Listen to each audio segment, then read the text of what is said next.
Welcome to this week's edition of That Handicapping Show, sponsored by RacingToday.com. Claire Novak here along with Frank Angst to take a look at the Rebel Stakes, $600,000 Grade 2 for 3-year-olds on the road to the Kentucky Derby.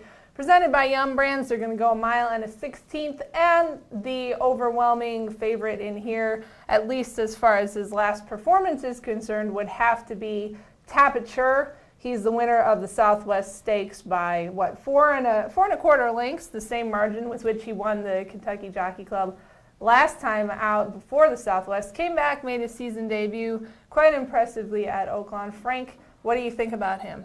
I was very impressed with Tapiture's Southwest win, and he's my top pick in this race. I like his steady improvement throughout his career, and his 2 stakes wins back-to-back have been very impressive. Very impressive to come off a layoff and run like that. Figures to improve here again.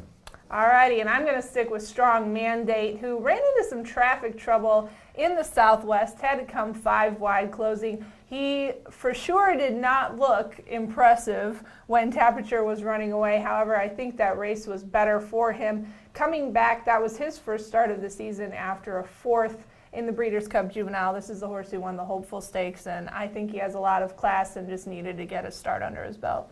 That makes sense. I mean, he ran very well in the Breeders' Cup Juvenile, led throughout before finishing 3rd. And he's another horse that also probably figures to improve off that Southwest start. Yeah, and I was very happy.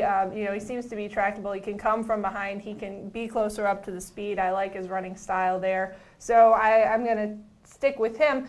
A couple of others in here who you have to figure. Kobe's Back, a California horse coming in for John Sadler, won the San Vicente quite handily. Now, in his only time around 2 turns, that was the cash cow futurity. He clipped heels on the backside and almost went down, and that was the race in which he finished 10th. Other than that, he has 2 wins, 2 seconds. What do you think about him? Yeah, I don't think it was the stretch out that foiled him. I think it was the trouble. He has a breeding that suggests that he'll handle the stretch out. Mm-hmm. Coming in off the 7 furlong win in the San Vicente, that was very impressive.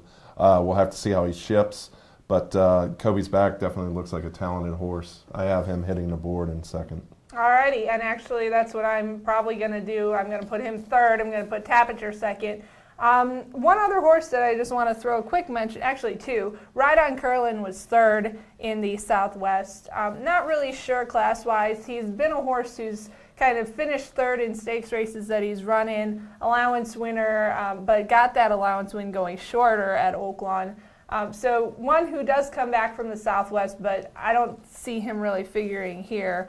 And then the other one that we got to throw a shout out to is Opportunity. This horse trained by Bob Baffert, ran 4th in the Risen Star off his maiden win in California. I just think his connections might be, a little overconfident. He's a half to executive privilege, and I think they're kind of throwing him in to see if he can swim, and he might need a little while to really mature and get better. That said, Baffert has had a lot of success at Oaklawn Park, so anytime he ships in there, I think you have to pay attention to the horse. That's right, the Raider, the white-haired Raider marauding down the track at Oaklawn Park. He has had a lot of success. Although Super 99, who won the Southwest in that sloppy track and then just never really did anything, so there is that. But I think this year's edition of the preps there have been a little bit more serious as far as horses that will hold their form throughout the year. Yeah, I've been very impressed with Tapiture. I just think he has a great running style. He particularly runs well in turns.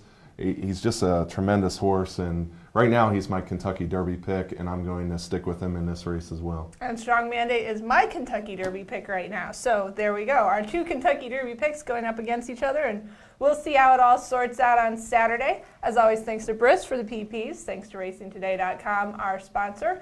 I'm Claire. He's Frank. Thanks for watching The Handicapping Show.